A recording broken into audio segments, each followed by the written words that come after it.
My friends, when I'm sharing with you the skin, and I'll be sharing with you different pictures, do not get me wrong, but always try and come up in cases where you can, if you get a good constitutional picture, obviously nothing matches that. That's always the best way to go forward.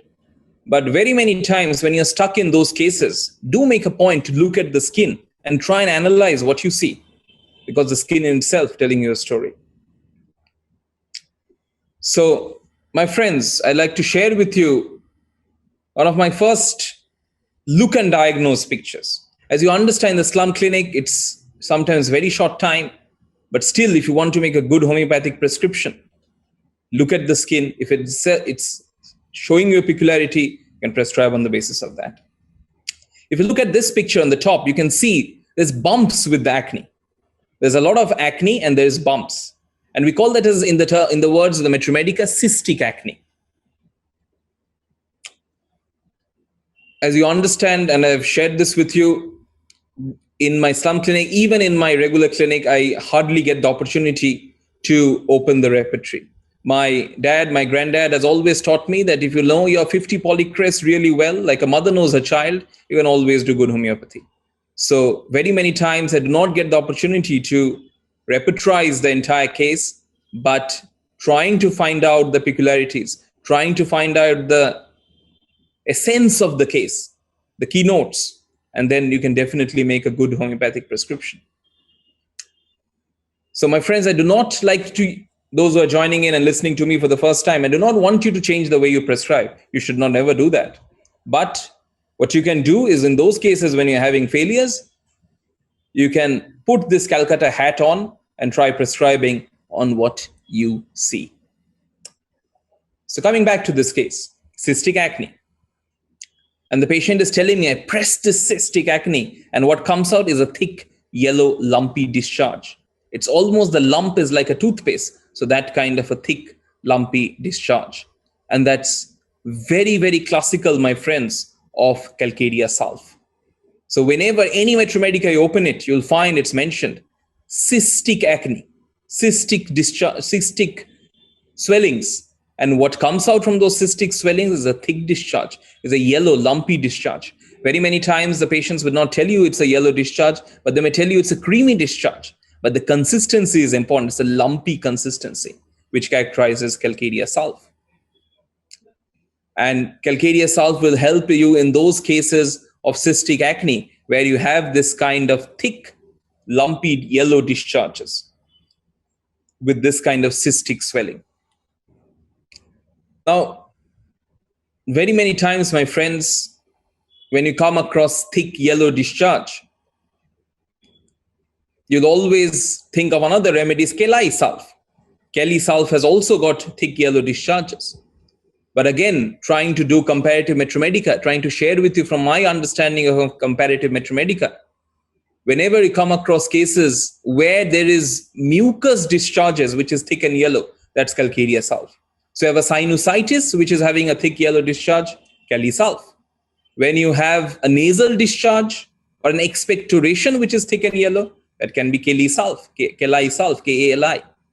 But whenever you come across suppurative processes, or whenever you come across a boil, a discharge in the skin, an abscess which is yielding thick yellow discharges, my friends, that is always Calcaria sulph. So very many times, the two remedies may have similar features in terms of the color of the discharge, the nature of the discharge. But whenever you think of the sphere of action, it's completely different. And hence, two remedies will work on two different planes. Kelai sulph more for catarrhal discharges, more for mucus discharges, sinuses, respiratory tract. Whereas Calcaria sulph is more for suppurative processes, which have a thick yellow discharge. And that is very, very classical. So again, go back to those obstinate cases of acne. You have prescribed the constitutional remedies, but it's still not helping you. Look at the skin. Look what it says to you. You can see the cysts, you can see the bumps. Do always think of Calcaria sulph. Ask the patient if anything coming out from it is telling you, yes, it's a thick, creamy discharge. Yes, it's a thick yellow discharge. do prescribe Calcarea Sulph, my friends, and you won't be disappointed. So Calcarea Sulph works really, really well in this kind of cystic acne with thick yellow discharges. Doing the comparative Materia Medica, if you see here, my friends, Baryta iod, Calcarea iod are two other remedies which can work really well for cystic acne. In Baryta iod, in Calcarea iod, all iodum group of remedies, my friends, work really well for cystic acne. Calcarea Sulph is the top one, as I shared with you. But Baryta iod and Calcarea iod can work really well, especially if you have either a Baryta or a Calcarea constitution. My friends, another remedy which I'd like to share with you and which you can see in this slide is Asterias rubens. My friends, Asterias rubens is like the younger sister of Thuya. So if you think of Thuya and Asterias rubens, both are sister remedies. Both are left-sided, both are flabby and obese, both are psychotic. And in case of Asterias rubens, what is interesting, think of a young girl, 15-year-old, 16-year-old, who is obese, who is plumpy. And with that obesity, with the onset of menarche, she is having pimples, she is having acne developing. So at adolescence, during puberty, there is development of acne, especially in young girls.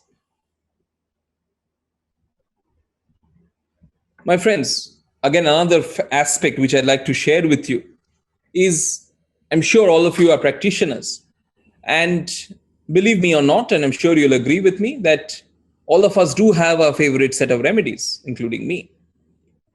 And very many times we feel threatened, we feel uncomfortable to prescribe any remedy which is out of our comfort zone, because we have been prescribing those remedies quite often and have had good success rates with it.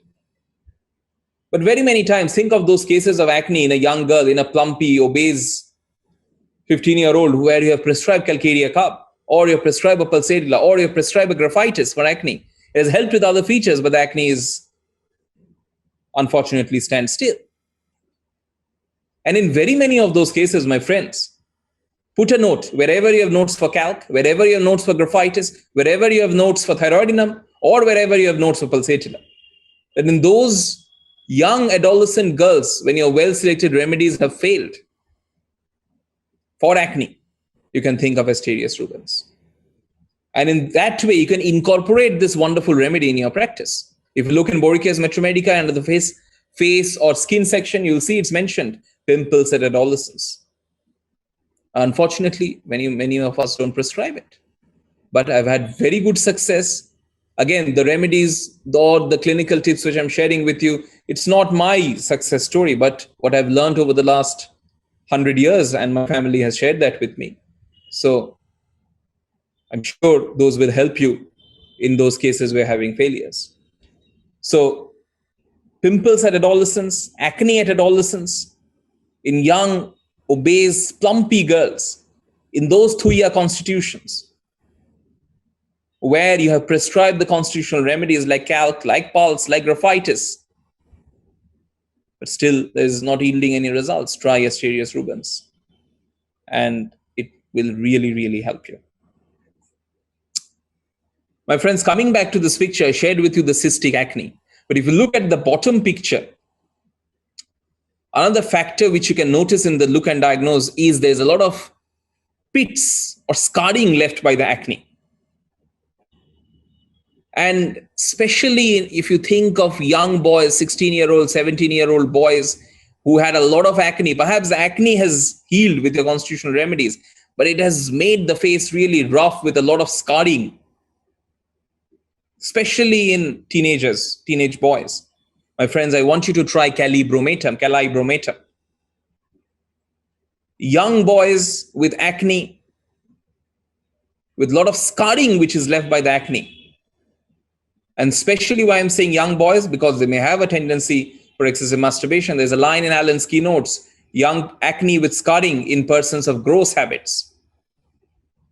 So the gross habits is the excessive tendency for masturbation. So very many of those cases, my friends, you can be benefited with calibromatum as well. Again, look and diagnose, prescribe on what you see. If you have the cyst with a thick creamy or a thick yellow discharge, Go for calcarea sulf. If the scarring is very prominent, especially in a young teenager, go for calibromatum with the tendency for excessive masturbation. Again, the other remedies which I shared with you works really well in those constitutions is Asterius, obese teenagers, especially young girls with pimples, acne at adolescence. Whenever menarche started, acne has started. You have given pulsarilla, responded with other constitutional symptoms, but the acne is standstill. Try Asterius rubens. And Baryta iod, Calcarea iod will help you with cystic swellings, especially in those constitutions. So again, prescribe on what you see, my friends.